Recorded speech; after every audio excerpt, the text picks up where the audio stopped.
오늘은 대우리문답 185문답을 함께 고백하면서 우리가 어떻게 기도해야 하는가를 교우 여러분들과 함께 상고하겠습니다. 제가 평소에는 토요일에 하루 전날 우리 교회 단체 카카오톡방에 교정사항이 있으면 알려드렸는데, 오늘은 어제 그제 사경회를 다녀오느라 정신이 산란해서 그런지 오늘 오후에야 뒤늦게 단톡방에 올렸습니다. 우리 교우분들 모두 열어보셨기를 바랍니다. 교정된 본문으로 185문답을 함께 고백하겠습니다. 185문, 우리는 어떻게 기도해야 합니까? 답, 우리는 기도할 때 하나님의 위엄을 깨닫고서 두려워하고 우리 자신의 무가치함과 가난함과 죄를 깊이 깨달아야 하며 회개하고 감사하며 넓어진 마음을 가져야 하고 깨달음과 믿음과 진실함과 열정과 사랑과 인내와 하나님을 기다림이 있어야 하며 그분의 뜻에 겸손히 순복해야 합니다.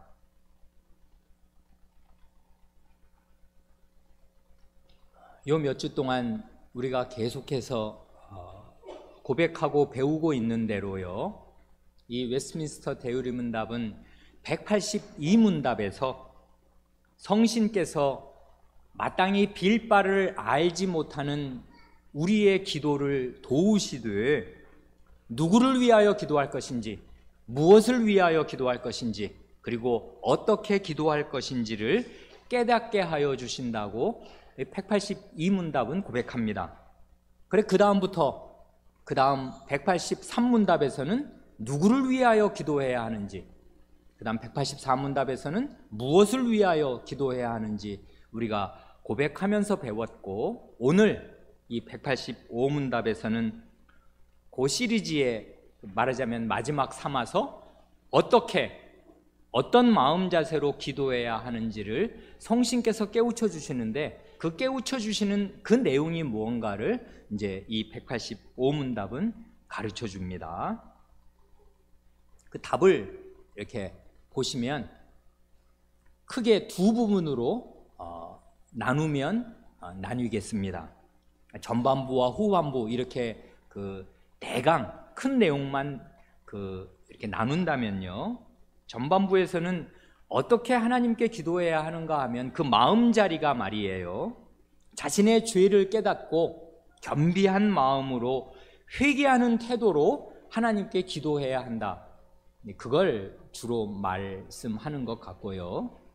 그 후반부에서는 어떤 태도로 기도해야 하는가 할 때 하나님의 말씀을 깨닫고서 그 말씀을 굳게 믿으면서 아주 진실한 열정을 가지고 믿음이 믿으니까 하나님 말씀을 믿으니까 오래 참으면서 그 인내심을 가지고 끈기 있게 기도해야 할 것, 이것을 주로 가르쳐 주시는 것 같습니다.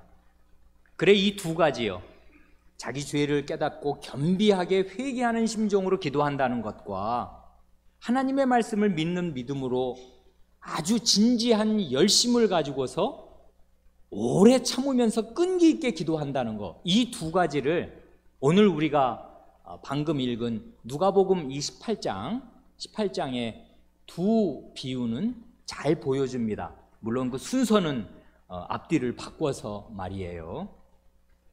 그래, 오늘은 18장을 자세히 이렇게 말씀드릴 여유는 없고 핵심이 뭔가 하는 걸 간단히 말씀드리고 싶은데, 예비적으로요, 그 전에 먼저 그 앞에 누가복음의 앞부분에 많이 나오는 주님 자신의 기도는 어떠했는가, 그걸 잠깐 교우 여러분들과 함께 생각하고 싶습니다. 이건 옛날에 공부한 걸 상기시켜 드리려고 하는 건데요, 우리는 교회적으로 주일 아침 성경 공부 시간에 이제 4년 전에 약 4년 전에 2016년 그 초에 그 누가복음을 읽었습니다. 그리고 얼마 전에 누가복음을 다시 한번 읽었는데요. 그 처음에 교회적으로 처음 목사와 함께 누가복음을 읽을 때 누가복음은 기도의 중요성을 정말 인상 깊게 잊지 못하게 잘 가르쳐주는 책이라는 사실을 교우 여러분과 함께 확인한 일이 있습니다. 그건 뭐냐 하면 이 누가 선생은요, 우리 주님께서 기도하실 때마다 중대한 일이 일어나는 사실을 놓치지 않고 잘 포착해서 자기의 복음서에 기록하여 두는 사실을 우리가 보았습니다. 이건 굉장히 여러 사례를 찾을 수 있는데요. 우리가 그때 그냥 간단히 제가 숙제로 예습 문제를 내드리면서 살펴보시라 한 거는 외우기도 좋게 369장입니다. 누가복음 3장, 6장, 9장에 어떻게 주님께서 기도하실 때마다 엄청나게 중요한 일들이 일어나는가, 그게 도대체 무슨 뜻인가 하는 거 우리가 보았습니다.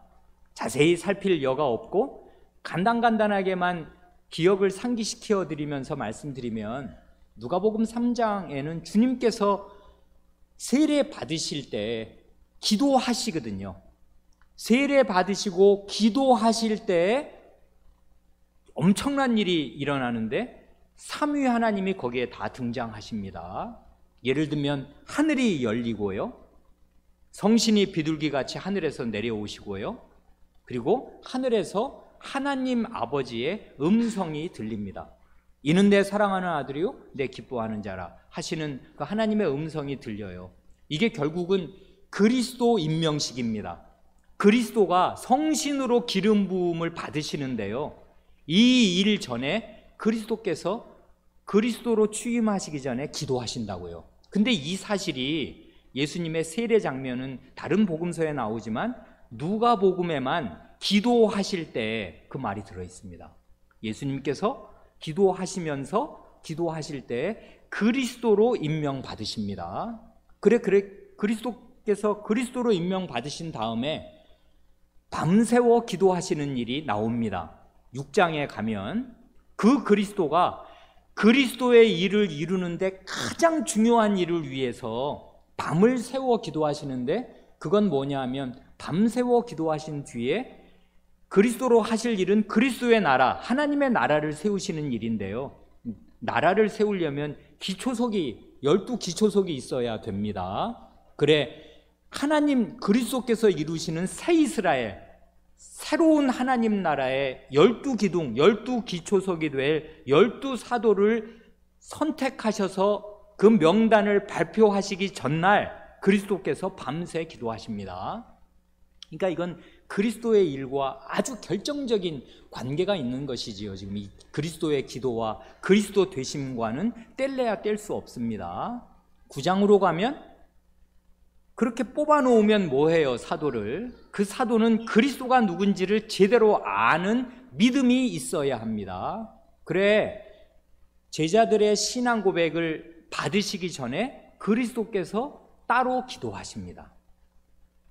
그래 이 마태복음 16장에도 제자들의 신앙 고백 받으신 장면은 나오잖아요. 베드로 사도가 사도단을 대표해서 바른 신앙 고백을 하는데요, 누가 사도만 기도하실 때 그리스도께서 따로 기도하시고 그리고 나서 신앙 고백을 받으시는 사실을 기록한다고요. 그 같은 이제 누가복음 9장에 가면 그리스도께서 기도하시러 산에 올라가시고 기도하실 때의 모습이 영광스럽게 변형되시는 장면이 또 나옵니다. 그래 거기서도 큰 일이 일어나는데 모세와 엘리야가 나타나지를 않나? 성부 하나님께서 하늘을 여시고 강림하시면서 구름이 나타나서 뒤덮잖아요. 영광구름, 하나님의 임재를 나타내는 구름이란 말입니다. 하나님이 나타나셔서 친히 음성을 들려주셔요. 이건 세례 때 내 사랑하는 아들이다 하시는 말씀을 다시 한번 제자들의 귀에도 들을 수 있게 확언해 주시는데, 그 성부의 음성을 듣는데 그때 논의된 얘기가 뭐냐 하면 예루살렘에서 출애굽하실 일입니다. 말하자면 예루살렘에서 출애굽 구원을 완성하실 그 일을 논의하는, 결국 이건 십자가와 부활을 논의하는 그 결정적인 자리가 있기 전에 그리스도께서는 기도하러 산으로 올라가신다고요. 그러니까 누가는 그러니까 이 주님의 기도를 굉장히 중요하게 다루고 있는 것입니다. 무릇 그리스도의 일을 행하면서 기도가 빠지면 아무 일도 되지 않았습니다. 그리스도께서는 그리스도로 임명받으시는 때부터 그리스도로서 중요한 일들을 이루시는 고비고비마다 때로는 밤을 새워 그리고 따로 시간을 내어서 기도하시면서 그 일을 이루어 나가셨습니다. 심지어 이런 것도 있습니다. 이건 뭐 모든 걸 다 물을 수가 없으니까 제가 숙제로 내지 않았던 것인데, 누가복음 11장 1절을 보면 주님께서 가르쳐 주시는 기도가 있잖아요. 제자들에게 기도를 가르쳐 주실 때에 그때조차도 주님께서 기도를 마치신 뒤에 질문이 나오고 그 질문에 대한 답으로 기도를 주님께서 가르쳐 주시는, 우리가 매주일 주님께 함께 공동으로 기도드리는 그 기도문을 가르쳐 주신다고요. 이거는 마태복음하고는 상당히 다른 것입니다. 마태복음에도 6장에 주님께서 가르쳐 주신 기도가 나오잖아요. 그거는 산상보훈이라는 거대한 하나님 나라 왕으로서의 가르침 속에서 주님 가르치신 기도를 가르쳐 주시는 반면에, 누가의 복음서를 따르면 주님께서 기도를 하시고 나서, 그런 건 다른 복음서에는 안 나온단 말입니다. 주님께서 기도하시고 나서 제자들의 질문이 왔고, 그리고 이 주님 가르쳐 주신 기도를 가르쳐 주신다, 그것입니다. 그러니까 제자들에게 기도를 가르쳐 주시기 전에 주님께서 기도하신 것입니다. 기도하는 사람이 되도록 주님 자신이 먼저 기도하시고 기도를 가르쳐 주셔요. 더 누가복음 뒷부분까지 주님의 기도가 어떻게 그리스도의 일에서 결정적으로 중요했는가를 더 말씀드릴 수 있는데, 우리는 18장을 보기를 원하니까 거기까지만 말씀드리겠습니다. 이렇게 기도로 그리스도의 일을 이루어 가신 주님께서, 그러니까 3장, 6장, 9장, 11장, 이건 뭐 현저하지 않습니까? 이제 제자들에게 두 가지 비유로 기도를 가르쳐 주십니다. 아까 11장에서 주님 너희는 이렇게 기도하라 하고 기도를 가르쳐 주셨는데요, 그뿐 아니라 비유를 들어서, 두 가지 비유를 들어서 기도를 어떻게 해야 되는가 하는 걸 가르쳐 주십니다. 그런데요, 그 기도의 샘플로, 모범으로 이렇게 기도하여야 한다 하고 그 기도의 모범으로 제시하신 두 비유의 일종의 주인공이 될 만한 그 기도의 모범이 대단히 인상적입니다. 금방 아시지만 하나는 과부요, 하나는 세리입니다. 과부는 억울한 일을 이제 당해서 그 재판장에 가서 호소해야 되는 사람인데요, 과부는 아마도 백발백중 경제적으로 궁핍한 사람임에 틀림이 없고요, 이 사람은 대단히 사회적으로 약자이고요, 남이 짓밟으면 짓밟히는 사람이고, 무력하고 보호장치가 없는 불쌍하게 된 사람입니다. 그래서 마지막 보루로 이 사회의 재판장으로 세운 사람을 찾아가서 공권력에 호소할 수밖에 없는, 이제 자기 원수에게 짓눌리고 있는 그런 경제적인 약자를 모델로 제시하시고요, 그 다음 세리는 영적으로 궁핍한 사람입니다.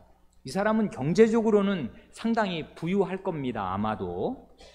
그러나 경제적으로가 아니라 영적으로 이 사람은 피폐하고 이 과부 못지않게 지극히 가난하여진, 그리고 다들 이 사회적으로 도덕적으로 최악의 상태에 있는, 누구나 손가락질하고 아유 저렇게는 살지 말아야 된다, 개와 같은 자다, 이렇게 이제 지탄을 받는 그런 대상입니다. 이 두 사람, 경제적으로 궁핍한, 영적으로 궁핍한 세리와 그 과부를 이제 기도의 모범으로 제시하는 사실이 대단히 인상적입니다. 첫째 비유는 이름을 뭐라 붙이면 좋을지 모르겠는데 불의한 재판관의 비유라고들 흔히 말합니다.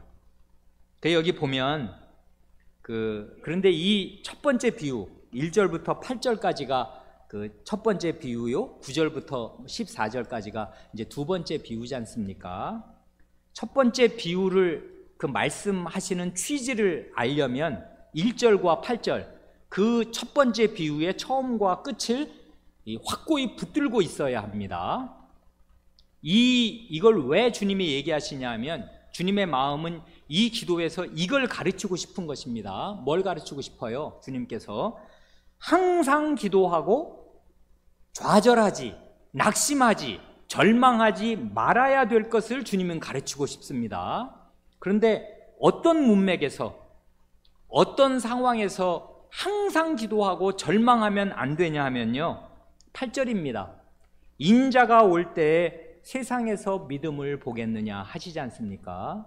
이거 아무 생각 없이 1절부터 8절을 쭉 읽으면 7절까지는 연결이 잘 됩니다. 비유 이 얘기니까요. 그런데 난데없이 8절, 그러나 인자가 올 때에 세상에서 믿음을 보겠느냐? 이게 도대체 문맥에서 이게 왜 이 말이 나오는 거야? 의아하게 생각이 됩니다. 근데 이건 성경을 이렇게 따서 읽으니까 그런 건데요, 17장 뒤부터 24절부터 성경은 옛날에 장구분 없는 거 다 아시잖아요. 통으로 된 하나의 책입니다. 쭈루루 읽어가는 것입니다. 지금은 장구분이 있어서 17장 뒤부터 보면 재림의 문맥에서요, 그리스도께서 지금 낮아지셔서 이 땅에 있는데 이게 지금 18장이면 그리스도의 공생에 끝나가는 것입니다. 그리스도께서 이 땅에서의 사역을 마치시고 하늘로 올라가실 것이고 다시 오시겠습니다.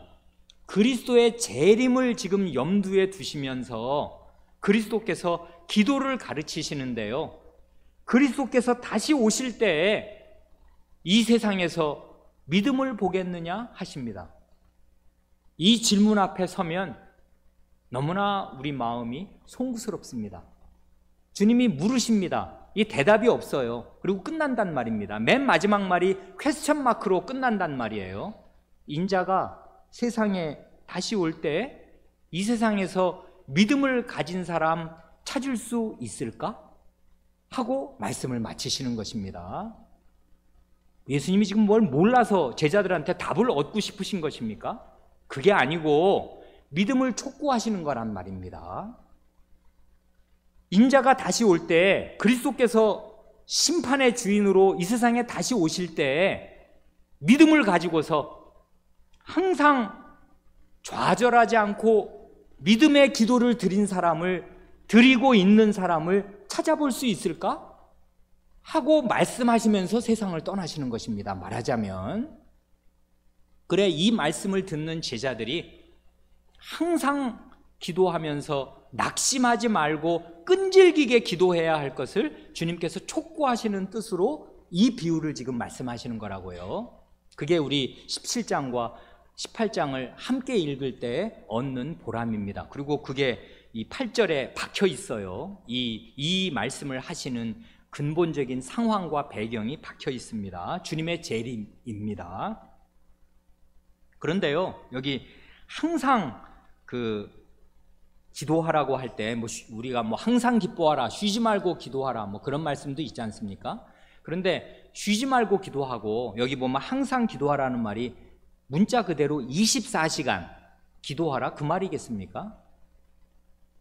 그러면 여러분, 주부 같으면 밥하다가 다 태울 것이고요, 밖에서 일 못해요. 안 그러겠습니까? 아무것도 일을 못할 것입니다. 하루 종일 기도만 하고 있어야지. 불가능한 것이라고요. 여기에 항상이라는 말은 그 3절에 보면은 항상에 해당하는 말이 뭐예요? 자주라고요. 자주. 그러니까 사람이 기도하다가 그쳐요. 아예 안 되네, 안 들어주시는구만 하고서 좌절하고 낭망한 나머지 기도를 끝내버리는 것입니다. 안 해요, 기도를. 그러지 말고 끊임이 없이 계속 기도하고 또 기도하고 또 기도하고 또 기도하고 이런 걸 가리켜서 항상 기도하라 그 말입니다. 주안점은 그 항상 기도하는 것과 좌절하지 않는 것과 주님을 의지하고 신뢰하고 믿는 거, 그 맨 마지막에 믿음을 보겠느냐 하신 그게 한 패키지라고요. 하나로 묶여 있어요. 그 마음자리가 주님이 분명히 다시 오셔서 이 모든 문제를 해결해 주신다. 그것을 참되게 믿는 사람은 주님을 믿으니까 실망하지 말고, 자기 눈에는 더디 일이 이루어지는 것 같지만 그렇지 않으니까 계속 주님께 기도하고 또 기도하고 또 기도하고 그렇게 하여라 하고 지금 권하시는 것입니다. 그런데 거기 보면 그 불의한 재판관이 나오지 않습니까? 이 사람은 어떤 사람으로 묘사됩니까?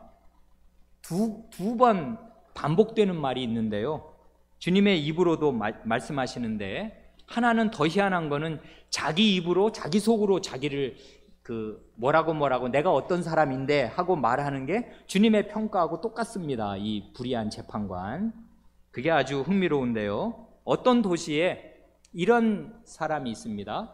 하나님을 두려워하지 않고 사람을 무시하는 한 재판관이 있습니다. 이 두 가지는 언제든지 붙어있고 함께 가는 것이지 않습니까? 하나님을 경외하지 않으면 사람을 무시하고 삽니다. 다른 사람을 함부로 대하는 사람의 결정적인 원인은 그 마음에 하나님을 경외하는 경외심이 없다 이것입니다.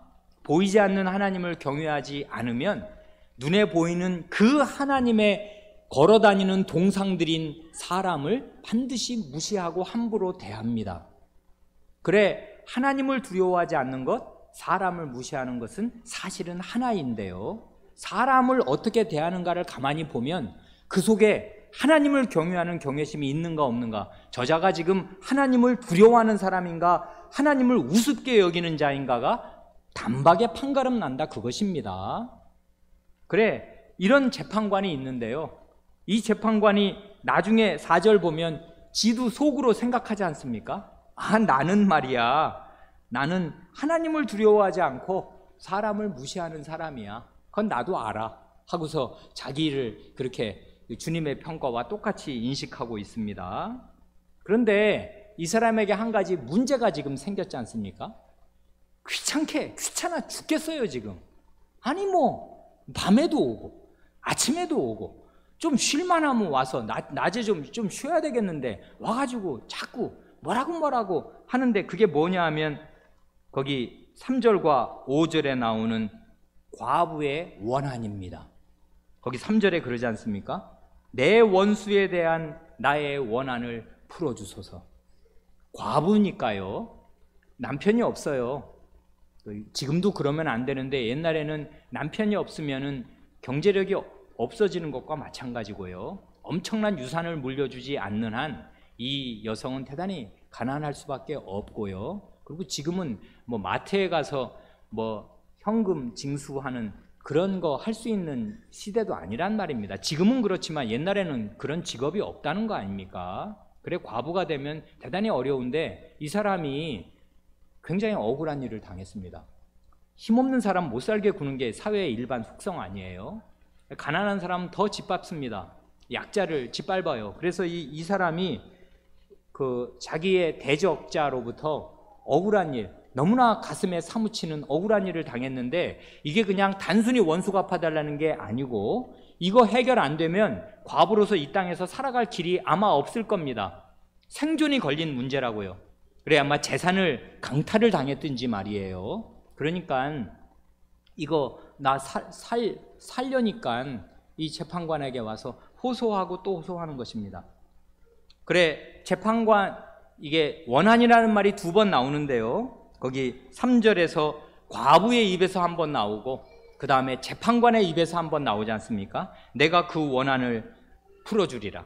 왜 안 풀어주면 어떻게 되냐면 귀찮아 죽겠어요. 지금 계속 와서 뭐라고 호소를 해야 되니까, 나는 직업이 재판장이라 일단 호소를 하면 말은 들어줘야 되는데 귀찮거든요. 그래서 원래는 처음에는 얼마 동안은 무시했습니다. 나는 원래 사람 무시하는 사람이고 그 여자의 사정 나랑 별로 상관이 없고 별로 내가 해결해주고 싶은 마음도 없습니다. 귀찮습니다. 그런데 입원이 더 귀찮아요. 안 해결해 주면 계속 나와서 자꾸 호소하는 게 더 귀찮으니까 귀찮아서 내가 해결해 줘야겠다 하고 그 마음을 먹었는데, 그 해결해 주려는 그 내용이 뭐냐면 과부가 품은 원한이더라 이것입니다. 이것은 원수로부터 온 것입니다. 이런 상황 우리가 금방 알 수 있습니다. 그런데요, 주님께서 말씀하십니다. 불의한 재판관의 말한 것을 들으라 하시면서 7절이 이제 7절, 8절이 그 말이지 않습니까? 7절, 8절에 각각 원한이라는 말이 또 2번 나옵니다. 이런 걸 보면 원한이 이 전체 비유에서 핵심 단어 가운데 하나입니다. 4번이 나오는 거예요. 지금 요 8절 중에서. 하물며 하나님께서 그 밤낮 부르짖는 택하신 자들의 원한을 풀어주지 아니하시겠느냐? 저희에게 오래 참으시겠느냐? 내가 너희에게 이르노니 속히 그 원한을 풀어주시리라 하시지 않습니까? 뭡니까 이거 지금? 이 주님의 이 비유가 아주 심금을 울리는 게요, 택하신 자들, 하나님의 선택을 받은 하나님의 자식들입니다. 그 자식들의 이 세상의 형편이 어떻다고 지금 말씀하시는 것입니까? 과부와 같아요. 약자입니다. 짓밟으면 짓밟힌다고요. 원수와 대적에게 둘러싸여 있어요. 그래 마음의 원한이 쌓입니다. 하나님을 믿으니까, 그리스도를 믿고 살기 때문에, 하나님 나라 백성으로 살고 하나님 나라의 법을 지키고 살기 때문에 이 사람은 이 사회에서 약자가 되고 짓밟히는 사람이 되고 억울한 일을 많이 당하고 손해를 당하는데 나중에는 견딜 수 없을 만큼 손해를 당하기도 합니다. 그래 이거는 17장의 문맥에서 보면 더 적실한데요, 주님께서 다시 오실 것을 롯의 때와 노아의 때에 견주어서 17장에서 말씀하시면서 17장 33절에서 이런 말씀을 하신다고요. 무릇 자기의 목숨을 보존하고자 하는 자는 잃을 것이요 잃는 자는 살리리라. 이게 뭘 말하는 것입니까? 예수님이 재림하시기 전에 이 땅에 있는 신자가요, 이 신앙을, 다시 오실 주님을 의지하고 믿는 믿음을 지키기 위해서 목숨이 왔다 갔다 하는 일이 있는데, 지 목숨 살리려고 발버둥을 치면 그 목숨 잃을 것이고, 그 목숨 잃을 각오를 하고 정말 잃으면 그 목숨 건진다 이것입니다. 그러니까 이건 제자들이 처한 굉장히 어려운 상황을 주님께서 말씀하시는 것이에요. 주님이 지금 이 땅에서 말씀하신 거니까 처음 오셨을 때 하신 말씀인데, 주님이 다시 오실 때까지의 주님의 초림과 재림, 주님의 처음 오심과 다시 오심 사이에 있는 이 세상의 형편을 주님께서 이 한마디로 쫙 정리하십니다. 이 속에서 기도는 터져 나오는 것이에요. 어떤 기도입니까? 택하신 자들의 원한입니다. 어떤 원한입니까? 내 저놈 나쁜 놈, 저놈 내가 원수놈을 없애주세요, 이런 원한이 아니고요, 이게 지금 반란지구예요. 하나님 나라가 아니에요. 여기가 하나님 나라가 이 세상 나라에 포위되어서 하나님 나라 백성이 유린되고 있고 짓밟히고 있고 믿음을 지키느라고 목숨이 왔다 갔다 하는 곤경에 종종 처하게 됩니다. 이게 기독교의 역사였어요. 오늘 우리에게는 별로 실감나지 않는, 그러나 우리의 눈이 좁고 우리의 형편에 늘 젖어 사니까 그렇지, 지금도요 중국에 가서 이렇게 우리와 똑같은 신앙 고백을 공개적으로 천명하고 그렇게 한번 해보십시오. 그 사회에서 잘 살 수 있나? 거기는 인터넷도 마음대로 못해요. 거기에서 사역하시는 선교사님이 기도라는 말을 쓸 때는 prayer 이렇게 단어를 쓸 때 철자를 일부러 바꾸어서 써야 돼요. 왜냐하면 그 기도라는 영어 단어를 쓰면 검색이 되어서 딱 당국에 포착이 되니까 당국의 눈을 피하기 위해서 기도라는 철자를 일부러 바꾸어서 쓴다고요. 이렇게 은신하고 조심하고 그 주변을 살피면서, 죄 지은 것도 없는데 사실은 이렇게 살 수밖에 없는 형편이 지금 세계 곳곳에도 많습니다. 북한은 뭐 더 말할 것이 없고요. 그러니까요, 하나님 백성이 처한 상태, 그리고 여러분에게 우리는 고난이 없는데? 하나님 뜻대로 안 사니까 고난이 없는 것이지요.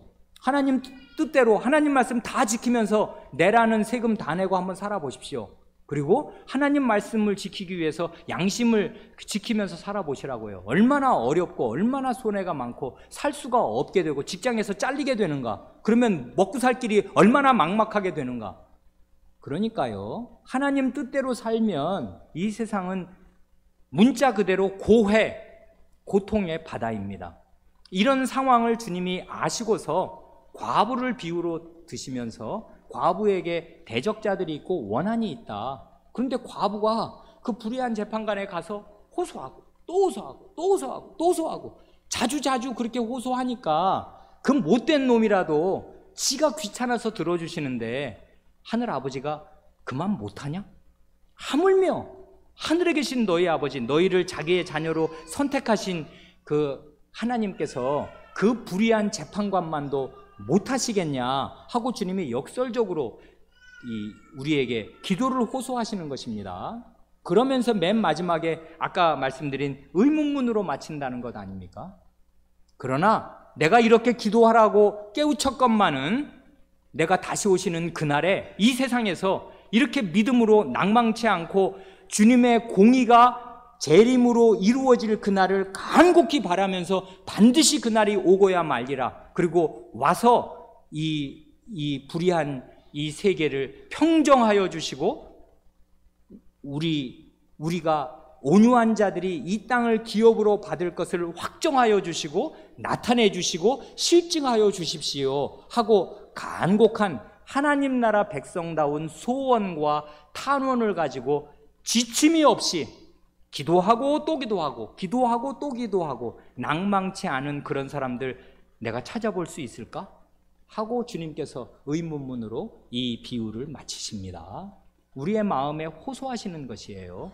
그런데 이런 사람을 주님께서는 반드시 얻으십니다. 사도 바울 같은 사람 나중에 기도하는 거 보셔요. 내가 밤낮 교회를 위해서 기도한다. 하나님이 내 증인이시다.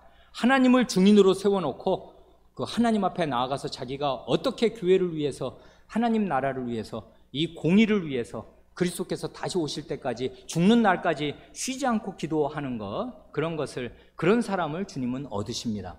그런 사람이 교회에 없으면 교회는 문 닫아야 할 것이고요, 교회는 있을 필요가 없을 것입니다. 이 세상에는 아예 그렇게 기도하는 사람이 없으니까요. 그러니까 주님이 이런 사람을 찾으시기 위해서 이 인상적인 의문부호로 이 비유를, 첫 번째 비유를 마치십니다. 이 세상에서 믿음이 있는 사람 주님께서 보시겠습니까? 우리 가운데 그런 사람 많이 찾으시기를 바랍니다. 그런데요, 주님께서, 그러니까 이건 지금 아까 우리 대우리문답 읽고 우리가 고백한 거기에 그 두 번째 해당되는 얘기일 거 아니에요.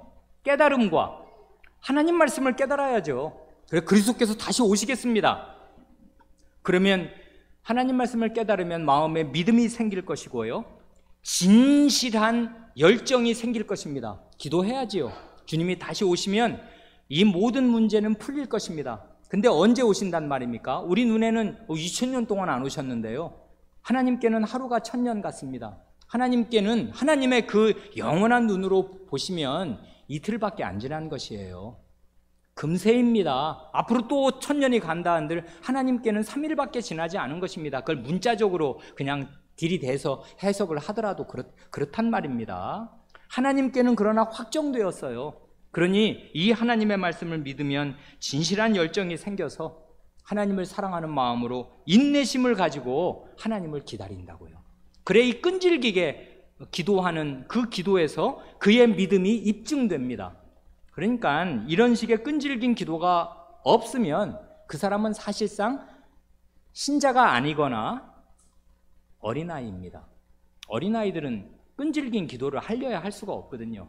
어린아이들은 단순하지 않습니까? 그리고 금방 잊어버리고요, 뭘 끈질기게 할 줄을 몰라요. 유아들 말이에요. 그러니까 그리스도 안에 유아들만 있으면 그 교회는 불쌍한 교회입니다.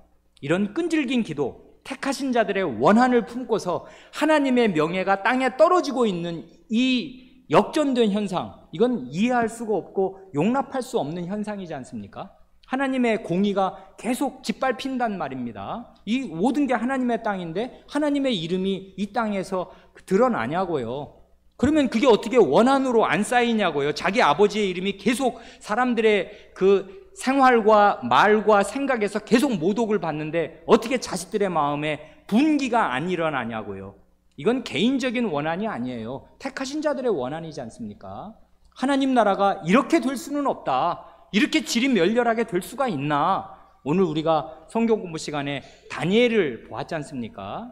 다니엘이 그 자기 목숨을 걸고 이 왕의 조서에 어인이 찍힌 것을 알고도 예루살렘을 향하여 열린 창에서 늘 하던 대로 하루에 3번씩 늘 기도했던 그 기도 같은 거 말이에요. 택하신 자의 원한 아닙니까? 하나님 나라가 이렇게 될 수야 있나? 짓밟혀가지고 바벨론에 와가지고 우상 숭배자 밑에서 우상의 떡을 온 나라 하나님 나라 백성 전체가 먹을 수밖에 없고 다 그렇게 살고 있고, 그리고 저 사람은 성전을 무너뜨리고 예루살렘 거룩한 성을 무너뜨린 사람으로 떵떵거리고 잘 살고 있는데 이 나라 언제 끝날지 알 수가 없는 것입니다. 그러니 어떻게 택하신 자들의 원한이 없을 수가 있어요. 그 마음에 이래서는 안 된다 세상이.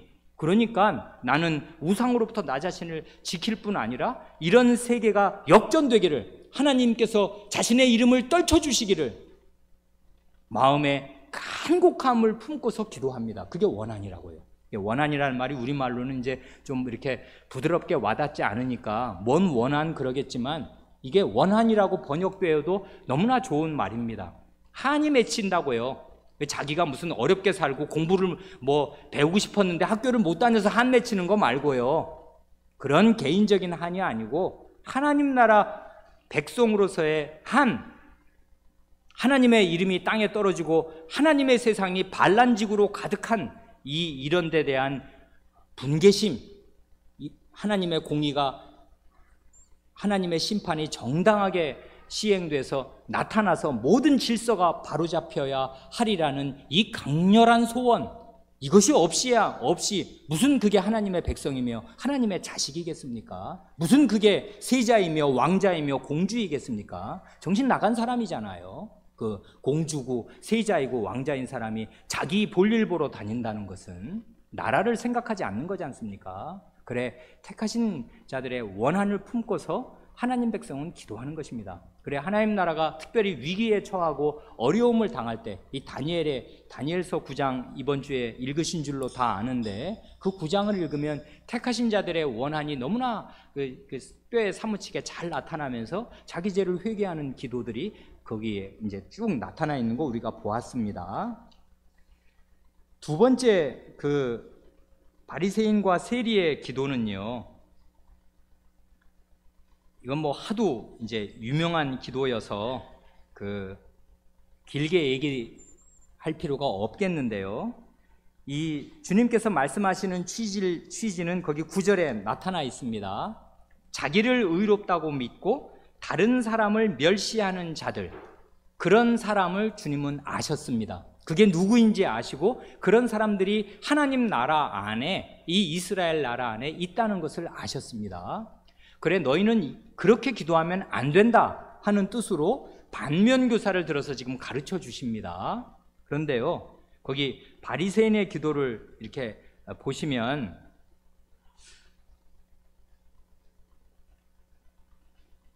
우리가 왜 기도 그 4가지 얘기했었지 않습니까? 액츠라고 얘기할 때 그 4가지 그 찬양, 감사, 간구 이렇게 말할 때 여기 기도는 뭐에 해당되겠습니까? 바리새인의 기도는요, 이건 간구가 아닙니다. 감사 기도입니다. 그러죠? 하나님께 감사한다고 합니다. 근데 그 감사의 이유가 크게 보면 2가지로 나옵니다.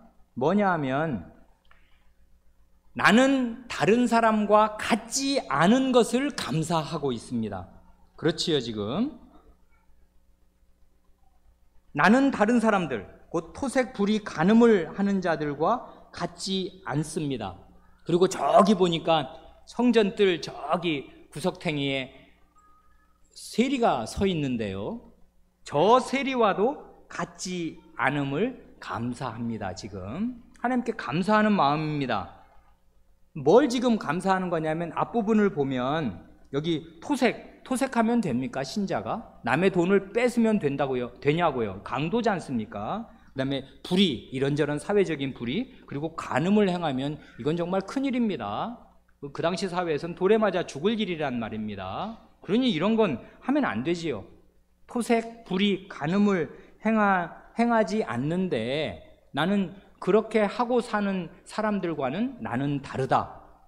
그걸 감사하고, 저 세리와 같은 자들, 세리야말로 토색하는 자요 불의하는 자이고 뭐 간음을 하는지는 알 수 없으나 나쁜 놈이지 않습니까? 나라를 팔아먹은 매국노고 남의 재산을 부당하게 강탈해서 자기 배를 채우는 거머리 같은 존재란 말입니다. 그래, 저런 매국노 세리와도 같지 않은 것을 감사합니다. 뭘 지금 감사하는 거예요? 도덕적으로 자기는 지금 건전한 생활을 하고 있는 것을 감사합니다. 한 걸음 더 나아갑니다. 종교적인 경건을 말씀드립니다. 하나님께 금식과 11조를 말해요. 여기 보면 나는 일해에 2번씩 금식하고 또 소득의 11조를 드리나이다 합니다. 이건 굉장한 것입니다. 왜 굉장하냐면요, 원래 금식이라는 거 있지 않습니까? 금식은 원래 1년에 몇 번 하는 것입니까? 율법에 정한 대로는요, 이거 레위기 강해 들으셨으면 이건 뭐 모르실 수가 없는데 7월 10일 대속죄일에는 음식을 먹으면 안 됩니다. 그날이 공식적으로 정한 유일한 금식일이에요. 이스라엘에서는. 그러니까 1년에 하루입니다. 7월달 10일 하루에 금식하면 되고요. 그리고 이제 역사적으로는 그 나라가 왜 뭐 바벨론에게 뭐 멸망한 날이든지 성전이 그 뭐 무참하게 훼손된 그런 날들 같은 날을 생각하고서 그런 날들에 금식을 합니다마는, 이렇게 일주일에 이틀씩 이 사람들은 월요일과 목요일에 이제 그 사람들의 전승을 따르면 그 모세가 시내산에 월요일에 올라갔다가 40일 뭐 있다 내려오지 않습니까? 목요일 날에 내려왔다 그것입니다. 그런 걸 정밀하게 이제 추정을 해가지고 이제 하나님 만나러 갈 때 또 하나님 그 안에서 모세가 금식했지 않습니까? 40일 동안. 그러니까 그걸 기려서 일주일에 이틀, 월요일, 목요일을 금식을 하니까 이건 1년이면 이게 100일이 넘는 거 아니에요? 일주일에 2번이면은. 그러니까 금식일로 하나님의 말씀에서 정한 것보다 100배를 많이 하고 있어요. 하나님 나 잘했지요? 이것입니다. 그리고 또 보면 소득의 11조를 드린답니다. 이건 뭐 당연한 것인데요, 여긴 자세히 주님의 비유에 명시되어 있지 않지만 다른 복음서를 보면 박하, 회향, 근체의 11조를 드리는 거 지금 얘기하는 것 같습니다. 자기한테 얻는 어떤 것이든지 11조를 드려요. 원래 하나님 백성은 11조를 드려야 됩니다. 구약 백성이라면. 그러니까 자기가 밭에서 얻는 큰 곡식 밀 10가마니면 한 가마니를 드려야 되겠는데, 그런데 이 사람은 그 정도 아니고 아주 작은 거, 그러니까 여기 텃밭에서 뭐 조금 심어서 상추 10포기가 심었으면 한 포기는 하나님께 드리는 것입니다. 아주 작은 거, 그 근체, 이 푸성귀, 조그맣게 텃밭에서 기르는 푸성귀의 그 11조까지 나는 다 바친다 이것입니다. 그러니까요, 이 사람은 지금 감사를 하는데 자기가 도달한 상태, 도덕적인 상태, 그리고 자기가 한 것, 이것이 감사의 이유입니다. 여기 이 원문으로 쭉 읽으면은요, 이 사람은 지금 자기를 주어로 해서 5번을 말합니다. 이 사람이 말하는 동사의 모든 주어는 나예요. 자세히 세보면 왜 4번밖에 없는데 왜 5번이지? 소득의 11조를 드리나이다 할 때 그 소득이 내가 얻은 것의 11조를 내가 드리나이다 이것이라고요. 그래, 나는 이자들과 다릅니다.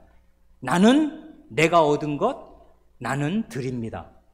나는 금식합니다. 이렇게 해서 하나님 앞에 내가 시퍼렇게 살아 있어요. 자기가 한 것, 자기가 잃은 것을 하나님께 말씀드립니다. 그리고 그걸 감사한다고요. 이 사람 나쁜 사람이겠습니까? 이 사람이 뭐 불의를 했어요. 간음을 했어요. 토색을 했어요. 그 다음에 종교적으로 무슨 결핍이 있어요. 아무것도 없습니다. 그런데요, 하나님께서는 이 사람을 의롭다고 인정하지 않으십니다. 그 앞에 잘 보면요, 그 앞에 불의한 재판관을 주님께서 말씀하실 때 하나님을 두려워하지 않고 사람을 무시하는 자라고 말씀하셨지 않습니까? 그 정확한 판단이 사실은 이 바리새인에게도 똑같이 임할 것입니다. 이 사람은 지금 하나님을 두려워하는 마음, 하나님 앞에 자기가 누구인가를 제대로 생각하는 그 생각이 없어요. 그러니까 다른 사람을 무시하는데, 무시하는 잣대가 뭐냐면 자기가 도덕적으로 종교적으로 이룬 것입니다. 그런데 이런 정신 상태에 어떤 사람이 빠지냐 하면 좋은 교회 다니는 사람이 빠집니다. 형편없는 교회 다니는 사람은 이렇게 말을 아예 못해요. 한 게 없으니까. 근데 좋은 교회 다니는 사람은 좋은 설교를 듣거든요. 그리고 도덕적으로 되게 건전합니다. 그러면 다른 교회, 다른 신자를 깔봅니다. 그러면서 뭘 놓치냐 하면 하나님 앞에 자기가 누구인가를 놓치면서 하나님 감사합니다. 이렇게 좋은 교회, 훌륭한 교회 다니게 해주시고 우리 자녀를 이런 훌륭한 교회에서 자라게 해주신 것 감사합니다. 하나님 이렇게 하나님 말씀 잘 배우게 해주시니 감사합니다.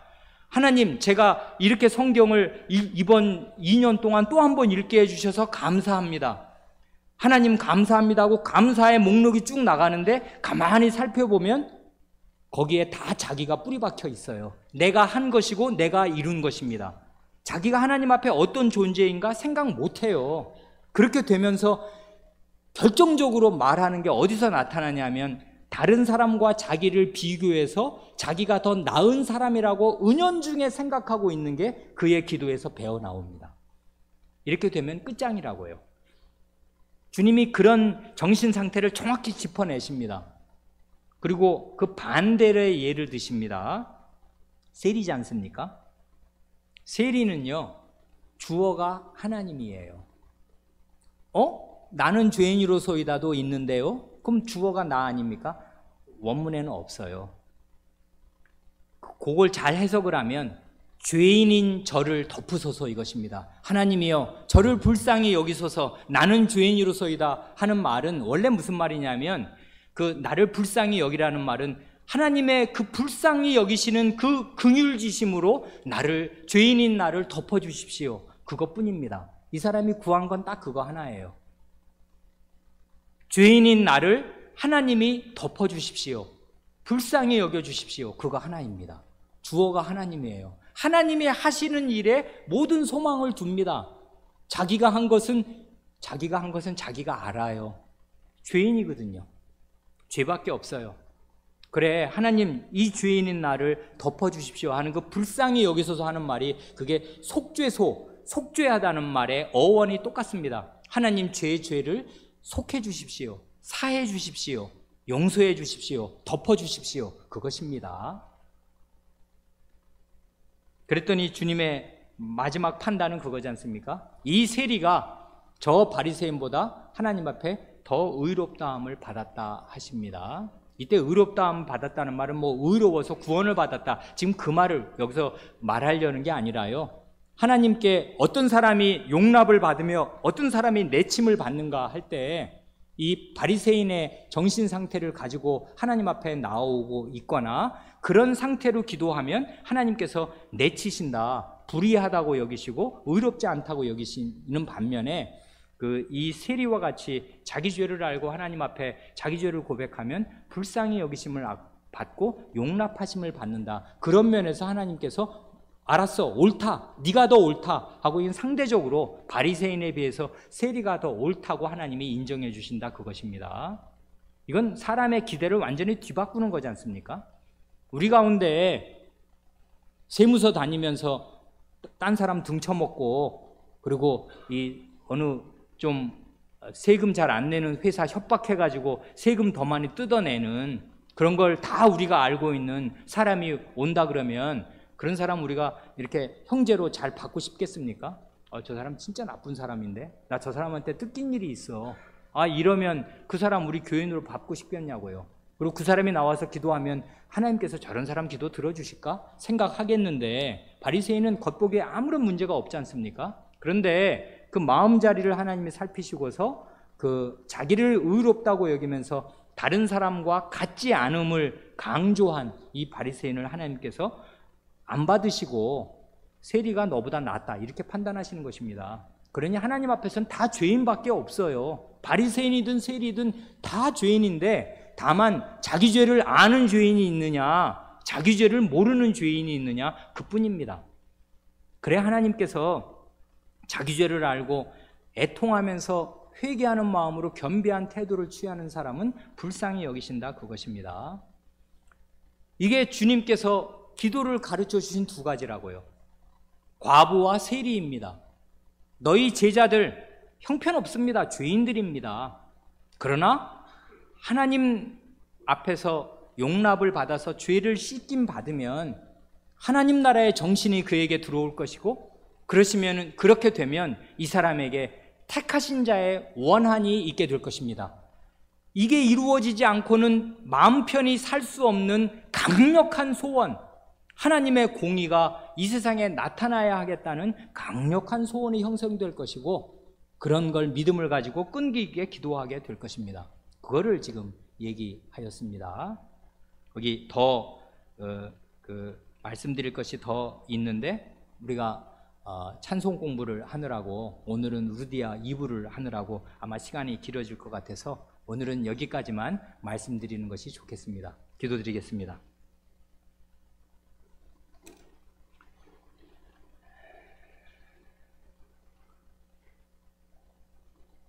하나님 아버지,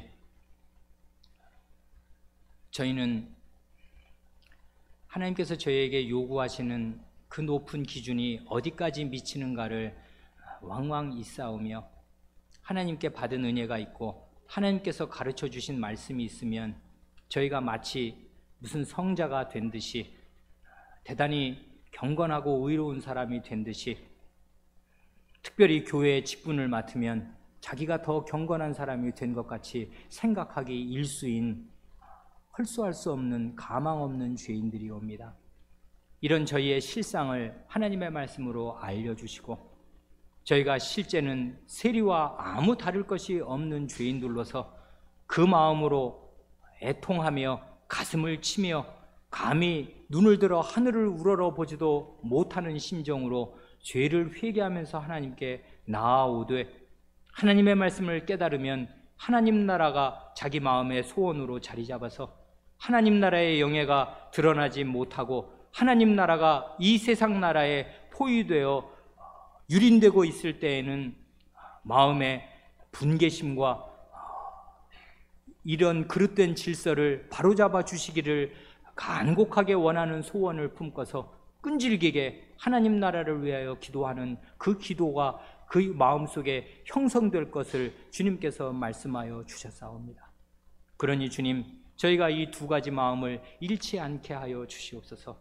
하나님 앞에서 저희가 누구인지를 알게 하시며, 또한 하나님 나라 백성다운 소원을 강력하게 품게 하시고, 그러기 위하여 부지런히 자라고 또 자라 하나님 나라의 일꾼으로서 하나님 나라를 위하여 기도할 줄 아는 사람이 되되, 그리스도 다시 오실 때까지 낭망치 않고 끈질기게 기도하는 사람들이 될 수 있게 하여 주시옵소서. 그리하여 그리스도께서 다시 오시는 그날에 이 말씀이 있으므로 그리스도께서 믿음을 가지고 자기를 향하여 간곡하게 기도하는 사람들을 많이 만나시고 찾으시옵소서. 우리 구주 예수님의 이름으로 기도하옵니다. 아멘.